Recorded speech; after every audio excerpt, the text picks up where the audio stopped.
And good evening. I'm Abigail Carter-Simpson and welcome to the first of a series of webinars entitled Global Investigations, Team, Tradecraft and Tech, brought to you by Prevail Intelligence Sanctuary. This is going to be the first of 4 webinars in the series, and the next hour intends to be informal, no PowerPoints, focusing on fireside chat style discussions. So now we're all here, let's start. I'm joined by 2 of the co-founders. We have Jonathan Benton, former Met Police senior investigator and head of UK International Corruption Unit. He's widely respected within the financial crime and investigative industry. It's great to see you, Jonathan. Great to see you too, Abby. Thank you. Next, we have Damian Huntingford OBE, who has a specialist military background, former commanding officer of the Special Boat Service. Hello, Damian. Hey, good evening, Abby, and hello, everyone. Brilliant. We're delighted to have a special guest on this first webinar, Sarah Wood, barrister with 5 St Andrews Hill. Good evening, Sarah. Thank you so much for joining us. Thank you, Abby. Thank you for having me. So now everyone's been introduced, let's begin. So this first webinar is entitled Complex Investigations in Uncertain Times. To begin with, I think we'd all like to hear about the story behind your company, Prevail Intelligence Sanctuary, just to properly set the context for more technical discussion of the issues. It sounds like you've both had very interesting previous careers. Jonathan, perhaps you'd like to begin. Thank you, Abby. Hi and welcome, everyone. Thank you for joining us again. So for those that don't know me, as explained, I'm former law enforcement. The team that I'm privileged to work with are largely former law enforcement type environment, and we'll talk about the intelligence side in a minute with Damian. But they come from investigating grand corruption, complex, organised crime, and looking at that global asset, picture, trying to understand who the UBO is, who the ultimate beneficial owner is of an asset hidden in the BVI that's, attribute it to a chateau in the south of France or something like that, that sort of thing. That's bread and butter to us.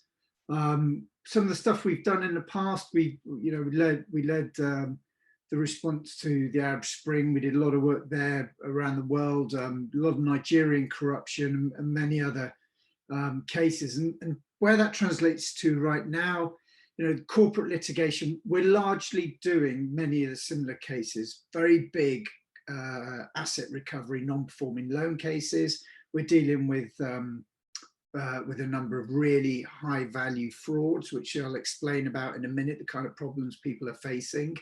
And that sort of threat to the companies, not just UK, but global-based companies, the type of crimes that they're encountering and how to do, and we're supporting them in getting a legal resolution. I'll hand over to Damian, who'll talk about the intelligence side, I'm sure. Thanks, Jonathan. Well, yeah, our story. Well, if Jonathan represents the more purist investigative expertise within our company, my role is defined by my familiarity with generating accurate and timely intelligence and then using that intelligence insight as a platform for decision making. So, that experience and methodology was central to the military operations that I was involved with during my earlier career, previously in the context of finding terrorists or locating assets linked to state adversaries, and then using, all of the government intelligence architecture that was available to us. So, I come from a background of high risk decision making and risk mitigation in what followed. So now we have replicated those intelligence collection methods with everything from human expertise to imagery intelligence, open source intelligence in its many forms, from deep and dark web analysis, social media monitoring. We've fused that with cutting edge software platforms to be able to operate at near state level. So, it's the application, I suppose, of that skill set that I and my team bring to our partnership now. And I guess to answer your question, directly on heritage, that's hugely important really to who I am and how we now approach investigations together in the commercial sector. And if you'll indulge me, I'll give you 3 reasons why to try and help bring that to life. I think firstly, government work is a fantastic basis for understanding higher level intentions. So, being able to properly frame a problem and set the right mission with the right context, particularly with regard to making sure that any actions are coherent with legal and policy parameters. There are always constraints on what can be achieved and the manner in which you set about your work. So you have to understand that landscape and where you fit within it, so you understand the freedoms that you have if you want to be effective. So I think high level awareness is a really important sort of first principle. I think secondly, outputs. You have to be clear-eyed when it comes to delivering exactly what a client wants. And for us, with our background of government work, we are by our nature very outputs focused people. We try to establish quickly what a client is ultimately seeking to achieve. In some instances, we might provide some of that clarity, but then we deliver on those commitments, using all the available resources, taking care to be in tune with those legal and policy constraints. But it is about, the execution, the outcome, the end state. That is always the priority. And I think thirdly, just a brief word, on the how. We will certainly explore methodologies throughout this webinar series.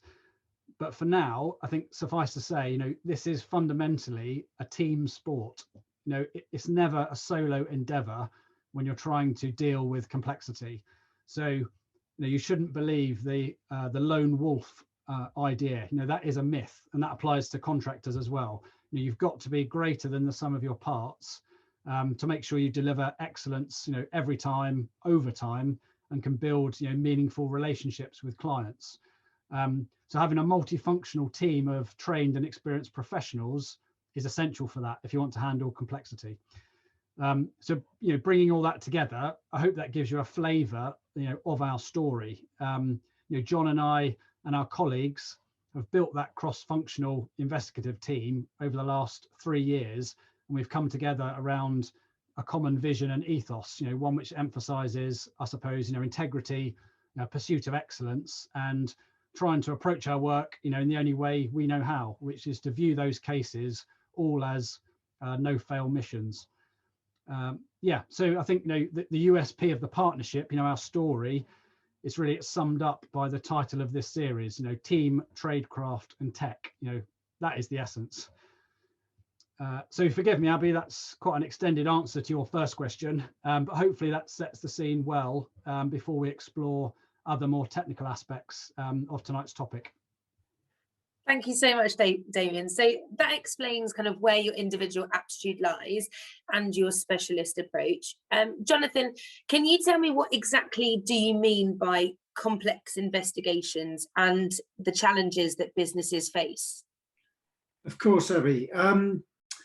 So what I propose doing is just kind of giving you, I will talk about complex investigations. I'll also talk about some of the problems we're seeing clients face at the moment.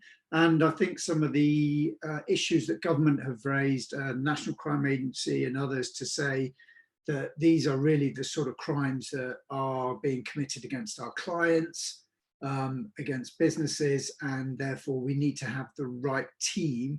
And Damian talks about that kind of specialist team and how we've woven it all together, having that right team ready to deal with it. And first of all, think about investigations. I always kind of, you're gonna have to forgive me, on this one, because whilst it is nearly gin and tonic time, and I'm not there, but I will have one definitely straight after this. I love the kind of fever tree analogy that 3/4 of your G&T is tonic. And I think actually that so much applies to investigation space, because, a big chunk of it is investigations, and you've got to get it right. We're seeing quite often, we're picking cases up after a client has already instructed someone, they've got 6 months down the line, and then we're trying to sort of to knit it back together and keep the wheels on and get it over the line. And that just can't be a cost-effective or sensible route. And I think thinking then about the type of team you need, you've got to think about the sort of crimes that are being committed at the moment. one thing we can say for absolutely sure in this pandemic, whilst we've all been getting used to working, you know, in our kitchen tables and all the rest of it, the criminals, the villains, were definitely not furloughed. Definitely not. You know, they have been super busy, and they are moving. The sensible ones, your all sensible organised crime criminals, all of them, they're moving away from anything that involves their kind of exposure in real terms. They're getting online, and everything from bounce back and business continuity loan frauds all the way to investment frauds. And if we just look at what's happening, like there's been a 94% increase in sort of criminals posing as legitimate organizations. So by that I mean everything from HMRC all the way through to pretending to be a well-established international investment firm, cloning their website, and then basically stealing off people. We dealt with one, a Bitcoin one recently, and it was exactly that. I think most of you will have seen these things like these text messages that get you asking to pay £2 extra to parcel force because your parcel's overweight. Though that sort of crime is just growing exponentially. Interestingly, I read a really good piece that was in the FT, I think, actually at the weekend, talking about money mules. And we used to see these, certainly when I was a senior detective at Scotland Yard, we'd see money mules as being young people that were their accounts being hijacked and being used to launder sort of dirty money from gangs and drugs and, you know, all that sort of stuff. Well, actually, that's changing as well. I mean, I'll get to talk about a case hopefully later, which involved 100 million, essentially. And a client was convinced they were entering into a legitimate deal. Over 9 months preparatory work to get to the point of that money moving. And actually, it's all a big scam. And that kind of investment fraud sort of is on the rise. And I can only say, if you're, you know, one would hope that if you're entering into something like that, you're already employing some pretty good due diligence to look at it. But if you've got the slightest suspicion, get somebody in to look at it, because actually the back end trying to recover 100 million is going to cost you a lot more. And it's, you know, some of the legal challenges you may face, which Sarah will talk about. And then I think finally, just talk, you know, about this kind of crime levels. Let's look at what's happened just with government money alone. Government money, like 75 billion borrowed on bounce back loans and business continuity loans. If you just go by the figures that the Cabinet Office have disclosed in the National Audit Office, they reckon roughly 5% is fraud. Many commentators think it's significantly more than that. 5% is 3.75 billion. We have 669,000 nurses in Great Britain. 70,000 have been looked after by Nicola Sturgeon. She's given them a pay rise. 600,000 haven't, or they've got a 1% pay rise for working their socks off for the last year. If we divide that 3.7 billion by those nurses, we'll be able to give them an 18.94% pay rise for 1 year. That's the amount of money that's been stolen from government, and the type of crime that's being committed and everything around that. Now that affects banks, obviously, it affects government, it affects our government, the British government, because it's backed by them. I think just a couple of other bits to think about in the type of crimes we're facing. NCA, the National Crime Agency have issued some interesting alerts on independent schools and universities, a lot of focus on them of late for other matters. But for money laundering, another big push on money service bureaus, old, you know, it's an old problem. And I've read, you know, they also report that still 100 billion in money's moving through London. And I've read, in fact, today that the report about 200 million reported in suspicious activities through lawyers' accounts. If 100 billion in illicit money is moving through London, it's a significantly more than 200 million is moving through lawyers' client accounts. I can tell you that categorically, because a lot of this you can't do without some legal support in place. So wouldn't be surprised if there's more focus on that going forward. And finally, the kind of due diligence space as well, very quickly to mention that. I think it's not going to change. You may have seen, you may have read over the weekend that the memorandum of understanding is almost there to be signed between London and Brussels, which basically means that there won't be any regulatory arbitrage between, but Britain's not going to suddenly deregulate significantly to bring business in. It can't do. It's going to be signing up to its MOU. So standards will still stay very high. So yes, whilst we're working from our kitchen tables and we're trying to sort of out there and look after our clients and fight crime and all the rest of it, there's a lot that we've got a lot to face, I think, over the next few years. Over to you, Abby. Thank you so much, Jonathan. So Sarah, let's hear from you. So Jonathan raised the issue of conducting business remotely. Surely this must pose some legal considerations. Yeah, thanks, Abby. I think the legal considerations to remote business can be looked at in two ways. Firstly, the impact on the courts, and secondly, the impact on undertaking the investigation. And I'll try and deal with each in turn, if I may. Inevitably, remote working has had an impact on how the courts do business. There's a lot of it being in the press, particularly in relation to jury trials, because they, of course, have been hit hardest. Not least because they will effectively came to a stop for much of last year. Now, the Crown Courts have now adapted amazingly. And so, for example, the jury are either socially distanced or they sit behind perspex dividers, and that the trials can continue. But there are, for example, strict rules about not handing out documents to the jury unless they haven't been touched for, in some cases, at least 48 hours beforehand. But there is an inevitable backlog of jury trials that now need to be cleared. There are a number of Nightingale courts that have sprung up to help with clearing that backlog, but that is going to take some time. And so the courts are having to quite properly prioritise those trials where the defendants are in custody. However, on the upside, whilst jury trials have inevitably suffered over the past 12 months, the court system, and particularly the family and the civil courts, adapted very quickly to having online directions hearings, and even to some extent, particularly in the commercial court, contested hearings. The same is now true in the criminal courts in relation to directions hearings and shorter hearings.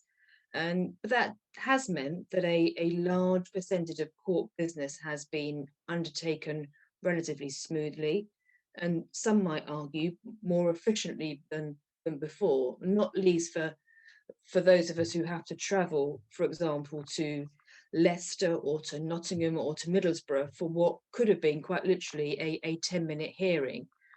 That has been done all remotely, and as I say, arguably more efficiently. But in terms of the impact on investigations, in my view, actually, there's been very limited impact from a legal perspective. Yes, the way in which investigations have been undertaken has changed, so that, for example, witness statements are now being obtained either over the phone or via Zoom or some other similar technology. And some of the in-field investigations may have been curtailed. But in my experience, investigators, much like the court service, have shown themselves to be very forward-thinking in terms of how they have adapted, whilst also keeping in mind the important and essential principles that I think are relevant to all investigations. And by that I mean, for example, and it does mean coming back to the basics, but I think the basics are what helps all of us sometimes. So, for example, keep a record. Perhaps that's more important than ever when you're working remotely. Consider all lines of inquiry, whether or not that's for or against a potential defendant.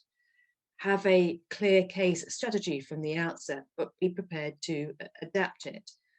And I think all of those elements still apply and have applied, but whether or not the investigation is being undertaken remotely or otherwise.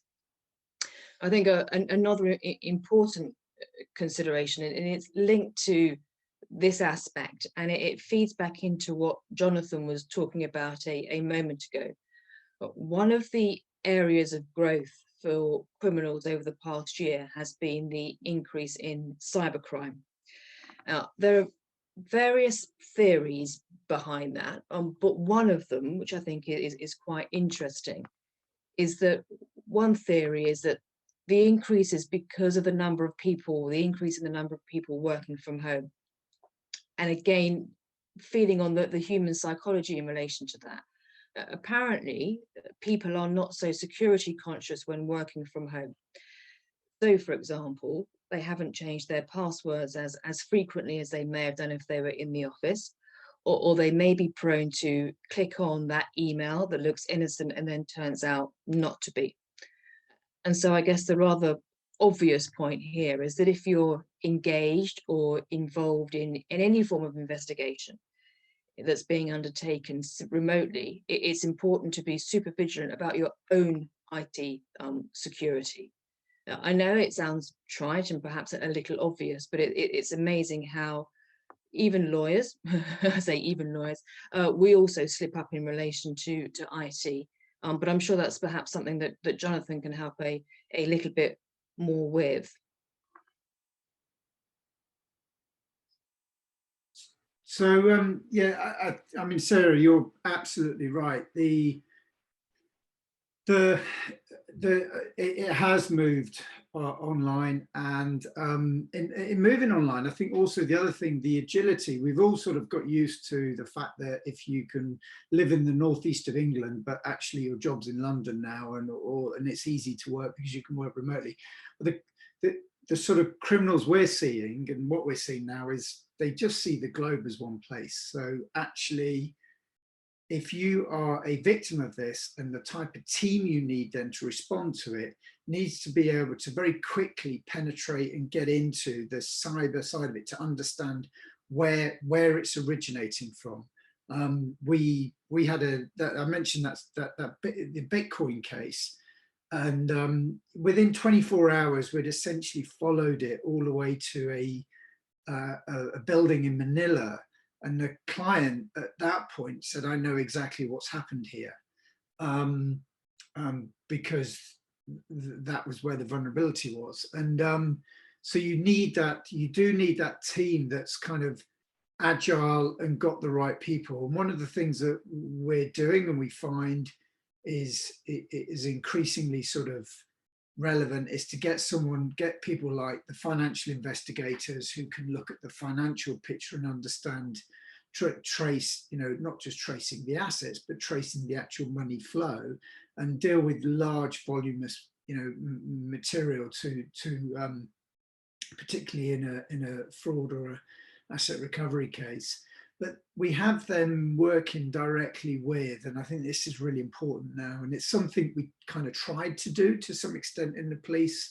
When I was in the police, I've left a few years ago now, but it was always still a little bit difficult because people were quite departmentalized, and building that, cross-discipline team where you bring in intelligence professionals as well. So you've got people who know how to do deep and dark web searches, how to run really complex social media monitoring. I don't just mean like searching across Facebook and all that. It's about bringing all that data back, but bringing it back in a format that can be understood. Because let's face it, even if you look at 5 people and their social media, you very quickly can end up with 25,000 pieces of information you're trying to sift through and work out.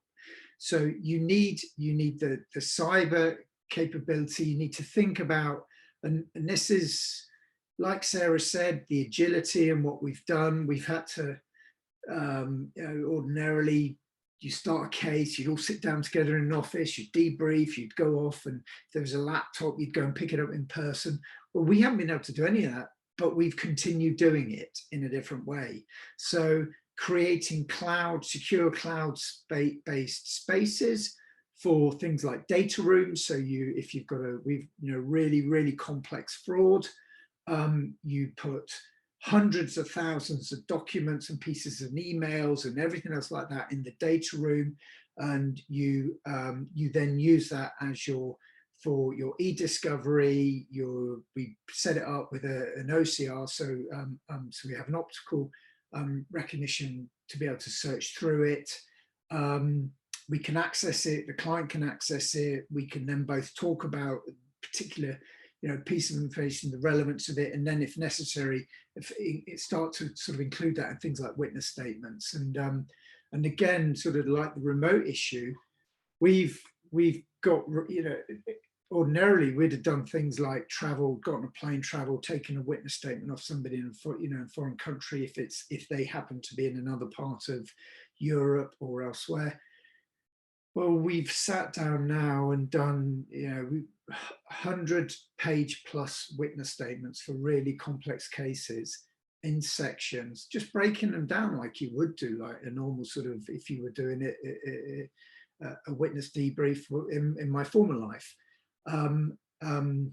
Sometimes even recording it so that then we can go back and play back and check. So you don't have to have somebody literally online for extended periods every day, which can be quite intrusive and difficult to do. And finally, there is the sort of issue of there's the more kind of hands-on bit about investigations. It's been a bit of a challenge, I would admit, but again, we've got around it. Is recruiting, speaking to people. We all know if there's a complex corporate matter, there may well be somebody in the middle of all that decides they're not going to follow whatever the party line that's been agreed, and they want to break out, and they want to seek some cover, and they want to tell people exactly what happened. So bring in how we manage whistleblowers and managing a whistleblower, importantly, in respect of the jurisdiction that they're in, where they sit, where they reside, and then making sure we sort of sit with someone like Sarah very earlier on, and she's advising us as to how we can manage that. And then I'd sort of finally say the bit about having a decent intelligence collection going on in the background, and this is part of why we actually put Prevail and Intelligence Sanctuary together. It's all well and good setting off, going and starting this investigation, sitting there doing your interviews, sifting through lots of keyword searches, etc., and on data up in the cloud. But actually, there's the world has changed, and the type of information that is available is popping up every single second, and it's out there. So you need to have a system that's a sophisticated, intelligence-led system that's in the background, that's picking everything up, because you just don't know. I can genuinely say, and I can't talk about the case because it would be inappropriate to do so, but something came up on social media today that may have identified a critical witness in a case that we're dealing with. So if you haven't got that system set up that's scraping and constantly monitoring and saying to you, right, here you would miss it. So kind of where all that comes together, we're seeing a big increase in private prosecutions. Maybe that's just because we're getting asked to do more and more of them, but I think it's a really interesting space, because often we just basically have to put our police hats on and carry on as detectives as we would do. But it's an interesting area, and I'm sure Sarah will be able to sort of talk more technically about what we need to consider as we move into that sort of space now more so, especially I'll just add, because think about all those frauds and everything I told you about and everything the government's got to deal with. Police resources haven't increased. So who's going to pick it? Who's going to pick this up? Who's going to deal with these crimes? Thank you, Jonathan. When you say private prosecutions, some of the audience will be familiar, others less so. Sarah, why are they of note in today's COVID era? And what are they for, and what's changed? Yeah, thanks, Abby. In fact, a lot of people would have read, in fact, that private prosecutions have been in the press a lot over the last few weeks, largely as a result of the appeals that are currently going through the Court of Appeal in relation to some of the convictions that were obtained following the private prosecutions that were undertaken by the Post Office a number of years ago. Now, there are particular features in relation to the Post Office prosecutions that arguably make them unique. But the fact that private prosecutions can go so horribly wrong should perhaps serve as a bit of a warning shot in terms of underlying how important it is to get them right. So what is a private prosecution? Well, most people will be aware of the usual way in which a case gets prosecuted. The police investigate it, they supply the evidence to the Crown Prosecution Service, who then advise on the most appropriate charge, and the matter then proceeds through the court system. But with counsel, so barristers usually only being brought in at the Crown Court stage to actually prosecute the case. But that's not the only way to bring someone to justice through the criminal courts. All individuals and all companies have a statutory right to bring a private prosecution. And perhaps, as Jonathan's just highlighted, perhaps because of limited police resources, there has been a steady increase in the number of such cases, particularly over, I'd say, about the last 5 years. And especially in the area of fraud. And again, I agree entirely with Jonathan here that I think one of the primary reasons for that is that the police simply don't have the manpower or the time to devote to large-scale, complex fraud investigations. And so they'll opt for, if I dare call them, the low-hanging fruit instead. But that's not to say that private prosecutions are limited to cases of fraud, quite the contrary. From my own cases, I've been involved in private prosecutions for trademark offences, again, largely as a result of the fact that the local authorities simply don't have the resources to prosecute, for example, the selling of a fake mulberry bag, Computer Misuse Act offences, and even bizarrely bigamy. But I would agree that most of my private prosecution work, and increasingly so, centres around fraud. Now, whether it be fraud on a charity, in which the charity are the prosecutor, which we're seeing more of, or fraud on an employer by an employee, where the employer is the prosecutor, the range is vast. But the route through the court process is pretty much exactly the same, whether you are a private prosecutor or a state one. So the evidence is obtained by the investigators, it's reviewed by solicitors and stroke court counsel, and the charge is then decided upon. You then have to make an application to the magistrate's court for the summons to be issued. Now, in some cases, that can be a straightforward process, but in other cases, you may need to justify, either in writing or at a hearing, why the case should be brought.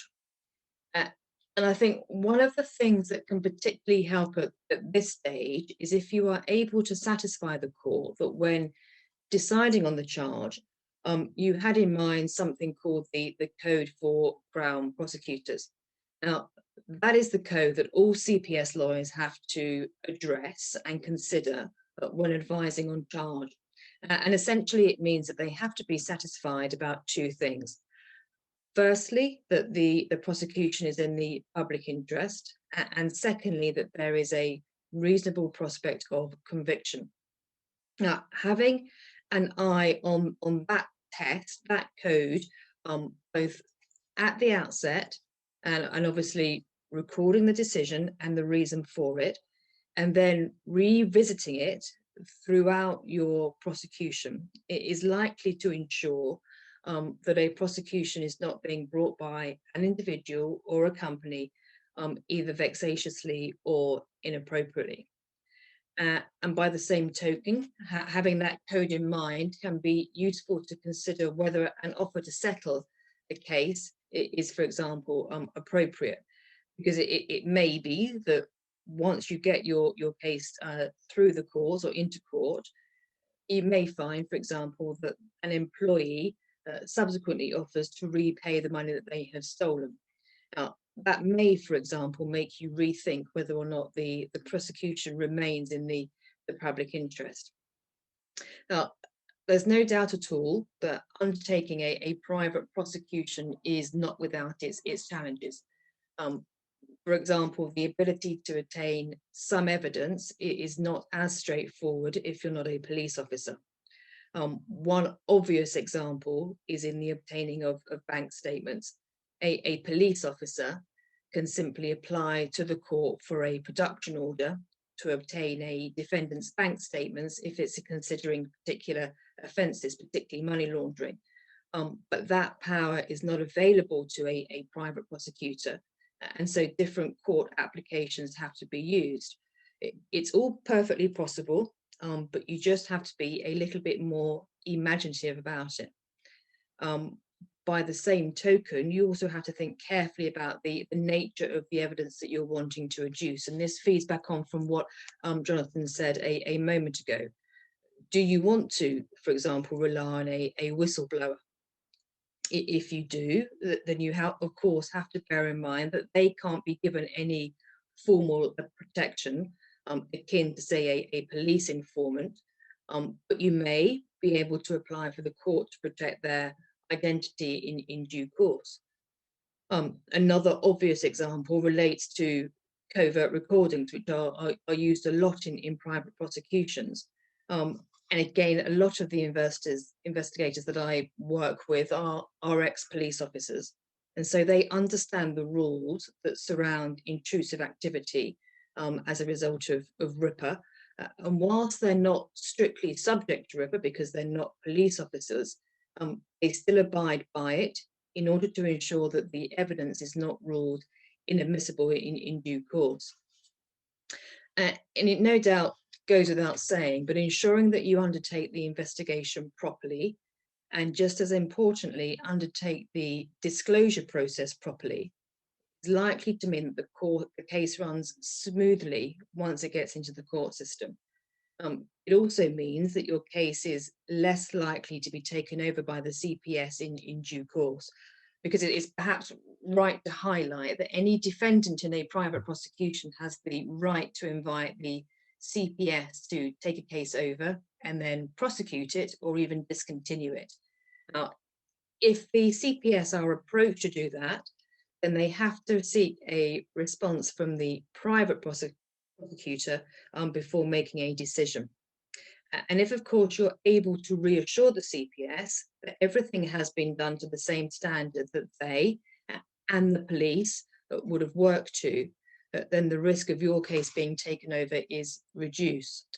Now, of course, and I'll just end on this point, Abby, if I may, of course, an important consideration to anybody contemplating litigation, whether in the civil or criminal courts, is their cost exposure.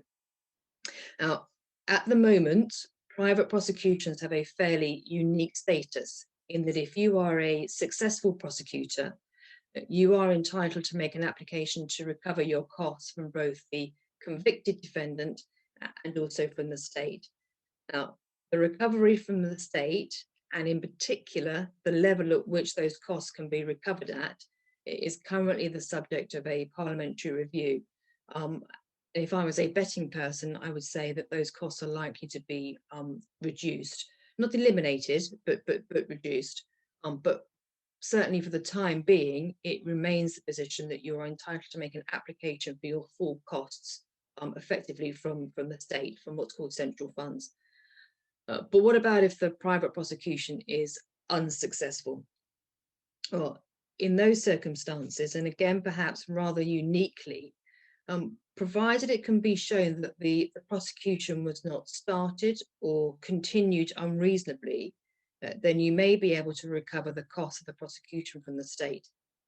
But of course, the flip side is that if the court finds that it was continued unreasonably or even started unreasonably, then you may be liable to pay the wasted costs of the other side. And I think the cost implications perhaps link into the strategy that has to be in place, and that if Damian can help us in relation to that.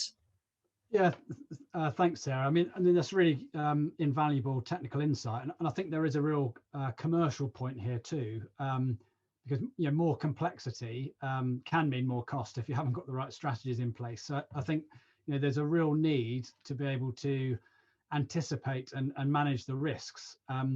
Part of that includes being very clear on the evidential standards. You have to get that right.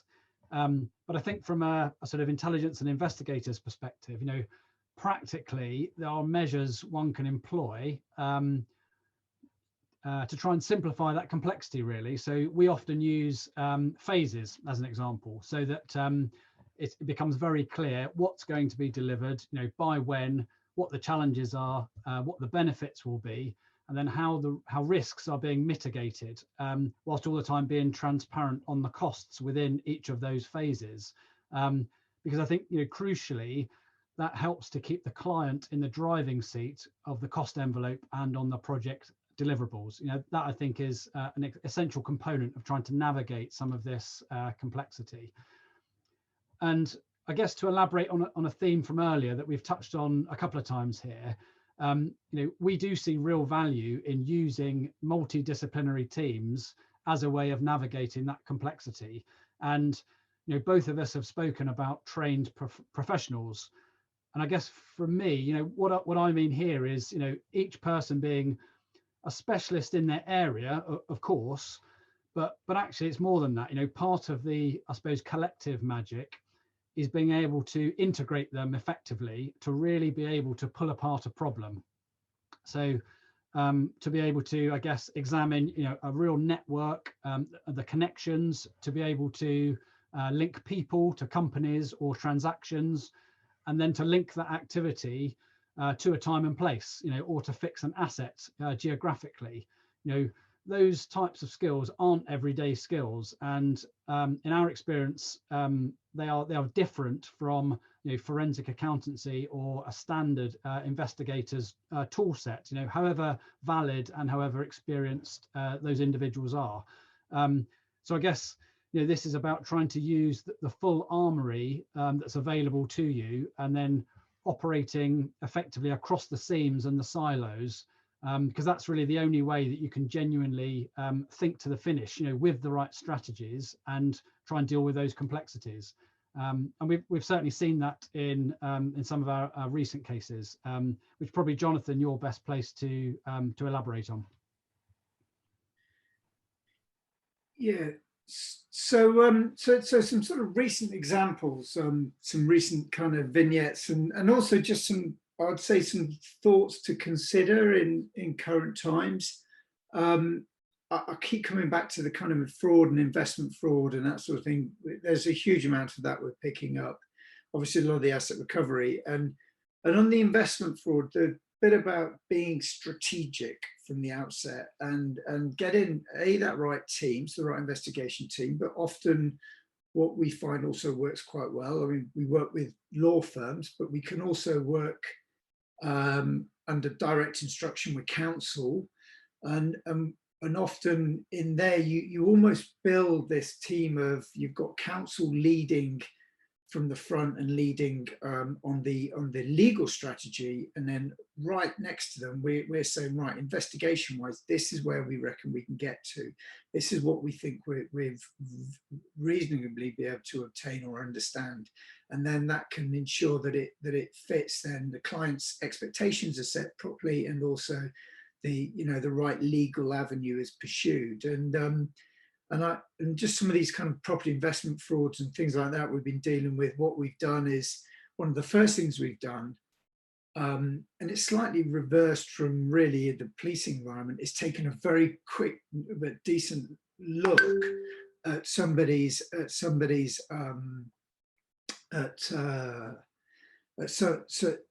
the suspect's sort of financial position, because our client is, yes, they want justice, but they actually want their money back.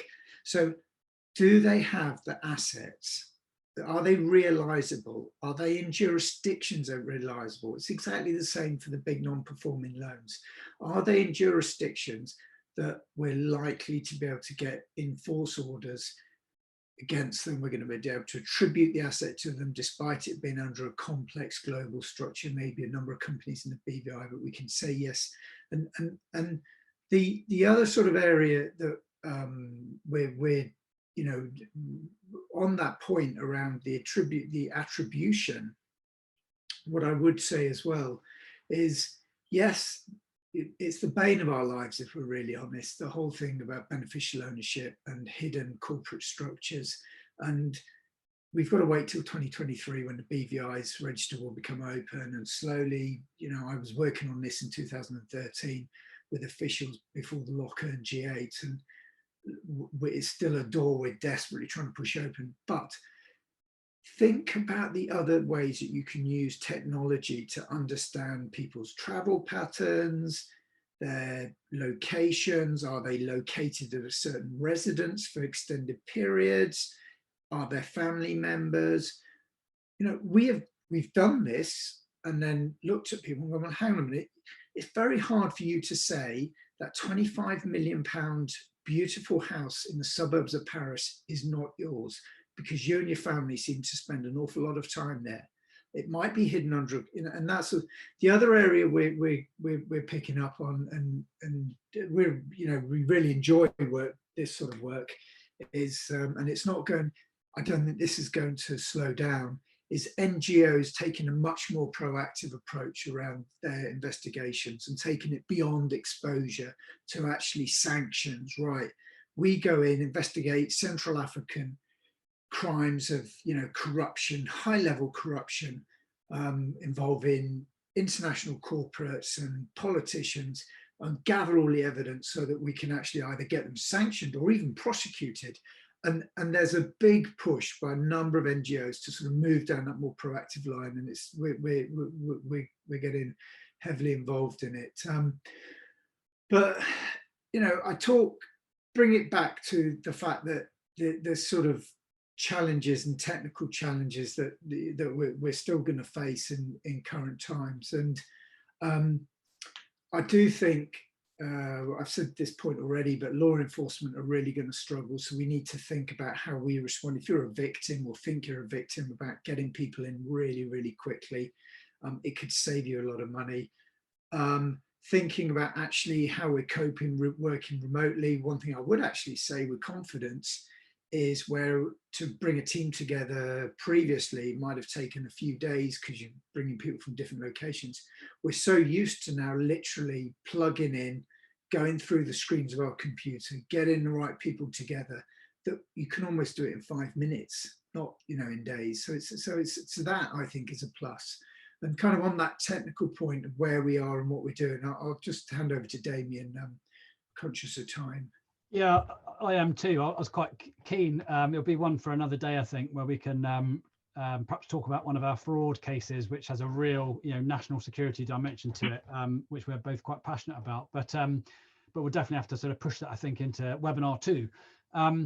But I think one of the sort of technical points that is worth just drawing out whilst we've got Sarah here is, you know, is this point about the need for admissible evidence, because when we were first engaging with legal firms and talking about our capabilities and developing the showcases and making sure that we had all of the legal and policy constraints down pat, it really kind of came back to us that there were firms out there who just got this wrong, and so they were very good at finding things, but none of it could be taken forward as a legal case. And I think, you know, we touched on private prosecution. So I wonder briefly, Sarah, whether you could just use your expertise really to just put that point to bed. Yeah, no, I agree entirely, Damian. I think it's a great issue, and one of the key ways in which you can increase the likelihood of success in either a private prosecution or civil fraud litigation is knowing the difference between intelligence and admissible evidence, and knowing what you have to do to make it admissible. Quite frankly, there's simply no point compiling a case on intelligence or third-hand witness statements if a judge, either in the civil or the criminal courts, that takes a view that further down the line that evidence is simply not admissible. And so the key, it seems to me, to ensuring success is knowing the difference and being aware that the intelligence should essentially act as a springboard to shape the investigation in terms of gathering and compiling admissible evidence. And again, it might seem obvious, but it comes back to what I was saying before, that one of the checks and balances to be applied when obtaining that admissible evidence is to consider what rules apply to the police in this scenario, and how can I ensure that I abide by them? Because if you don't know, or have investigators on your case who don't know, then it seems to me that you run a real risk that a judge in due course is likely to rule the evidence inadmissible. And so all of the emotional and financial effort that's gone into the investigation could well and truly be wasted. And of course, perhaps again, the obvious point is that if you're not sure as an investigator or as someone involved in these cases, then ask. And again, perhaps it sounds a little trite, but know your limits. Because again, there's no point taking a risk on behalf of a client and hoping that material that you're in possession of is in due course going to be admissible. You need to ensure that it will be, if you're going to have any possible likelihood of getting your case home. Thank you so much, Sarah. So, Jonathan, perhaps you can just touch on briefly how these problems can be addressed, and have we changed for good? Yeah, I think we definitely have changed for good. I think we've got a lot slicker. I think we recognise the multidisciplinary element of it, certainly in the private sector. Be strategic, plan that's client focused. You know, we can really think through the options. Often these are multi-jurisdictional, so they give, you know, Sarah or whoever we're working with will be able to may sort of think through the appropriate route for a legal strategy. And I'd just be kind of one point I'd really stress. I know I've made the G&T comment about fever tree, but it is so important. It is a big chunk of your case. A big part of it is that investigation, you know. Exactly like Fever Tree have been successful in increasing their sales. You know, I would just stress the point that it's just get that team right, whoever they are, get it right, that they know how to prepare the evidence to the right standard, so they don't, you know, you win your case. Thank you. So now it's time for a few questions, a bit of Q&A. So you mentioned earlier bounce back loans, and we have had a question on it. So do you have a view on the government's bounce back loan scheme? It seems there is opportunity for fraud here. Wondered if you could consider that to be a real problem. Do you want me to have a go at that? Because I've been quite vocal about it on so, so look, there are two things here. These are unprecedented times. I think take the politics out of it. The Chancellor had no choice but to make fast and bold decisions, and many of my former colleagues, civil servants, have worked incredibly hard over the last year, because just to try and save businesses, they had to get cash out there. And when you're doing it on that scale, it just was very challenging. I think the first month, if you looked at it, you could apply to any number of 18 banks if you were a criminal, and you could get the maximum amount from every single one. It wasn't until after a month there was a system put in place that the banks talked to each other and said, well, hang on a minute, he's already gone to HSBC, he can't have one from Barclays. But it is always going to be fraud. I've seen it myself. I've seen, like, literally hundreds of companies or companies on a shelf, really, that are doing nothing, and suddenly they're applying for a loan. And I think it's but that's the same. We've seen it not just in bounce back loans, business continuity loans. We've seen it right across all of the financial packages that have offered, you know, takeaways that suddenly had 100 seats, you know, 100 seats in their takeaway too, and they were claiming for the restaurant scheme. You know, the list goes on. Sadly, there's bad people out there that exploited it. You know, and I don't know if that answers it. Well, that's more of a statement. my political statement. Yeah, it was a massive opportunity for fraud, and it's a really complex problem now trying to get that money back, because responsibility sits with banks for a while, and then it goes to the government. You know, it's. I think, sorry, just to interrupt, I think we've probably got time just for one more question this evening, Abby. Okay, perfect. Yeah, there's one just come in. Damian, maybe you could answer this one. We have, I'm a student at UCL studying security studies. What advice would you give to graduate students eager to undertake a career in this sector? Yeah, well, I think this is probably one that Sarah might have a view on as well. But I guess from my perspective, if you're doing a security studies sort of course, then that in itself is a great foundation. What you probably need is to get some exposure really around the sector to try and work out where you might fit and where your particular interest lies really. I would say a good place to start is perhaps something like the RUSI Financial Crime Insights sort of series. You know, there's a fantastic podcast, and then generally sort of RUSI is very informative collective generally. You know, there's a lot of real sort of thought leadership there, particularly some of the angles that we are interested in, like you know, the sort of national security dimension of fraud, you know, cyber security and some of the policy issues around that. You know, that's quite a good sort of top level way of gaining exposure. I would say at a level below that, you know, come and chat to us really. You know, we can probably help point you in the right direction because there are a number of different components to it, and we've got a good overview of that. So hopefully that may be sort of part one of the answer. Sarah? Yeah, no, I endorse everything that you said, Damian. I think the other thing to bear in mind as well, and a question is particular to post-COVID era, I wouldn't rule out things like the government agencies, so in particular the NCA, in terms of gaining skills and just improving your CV in terms of exposure to that kind of experience, because the NCA in particular do an awful lot of interesting work in this area. Clearly, if you're interested in doing the private work, then that's different. And as Damian says, I'd take him up on his offer to go and have a conversation with them. But I certainly wouldn't rule out government sector either for, as I say, improving your CV and in entering the job market. Thank you, Sarah. So it actually looks like we are nearing the end of the session this evening.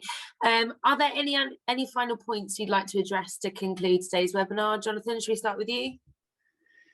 Yeah, I just think to summarise, we know times have changed. We know we're going to operate differently. We're going to be much more agile. I think really interesting to hear the points come out about the defence review recently and about how the military is changing, something much more closer to Damian's heart really and his heritage. But the fact that things are going to get much more slicker, much more agile in the cyberspace.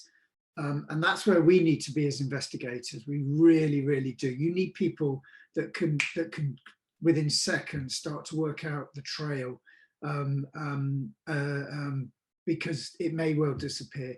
I would also stress the final point that we are, because the level of sort of crime that we're seeing increased, particularly the types of frauds, etc., then please, please, please, if you think something's happening or it doesn't smell right, get somebody to come in early and have a look for you, because then trying to do the back end asset recovery is an expensive and challenging exercise. Yeah, and I think on my side, you know, yeah, absolutely would complement those sentiments, I suppose, with just you know, a final word on risk, really. You know, I think it can be attractive to try to minimise investment in investigations at the front end, in particular. And whilst obviously you do need to be in control of budgets and ensure, you know, value for money, my experience has sort of taught me really that the quicker you can be oriented to a problem, the easier it is to understand the complexity and see the pathway through it. And you're much better placed to be able to perceive upcoming risks so you can stay ahead of them. And I think, you know, for us, we've deliberately drawn on our heritage to position ourselves as a team with the right skills and approach to provide that sort of insight.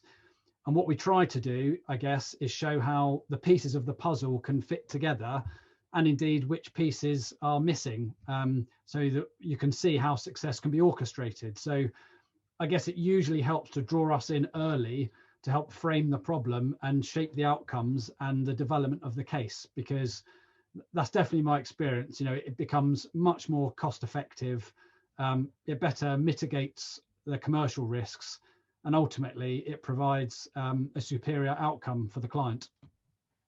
Great, thank you so much. And we of course look forward to exploring some of those themes with you next time in webinar 2, which is AI enabled asset tracing.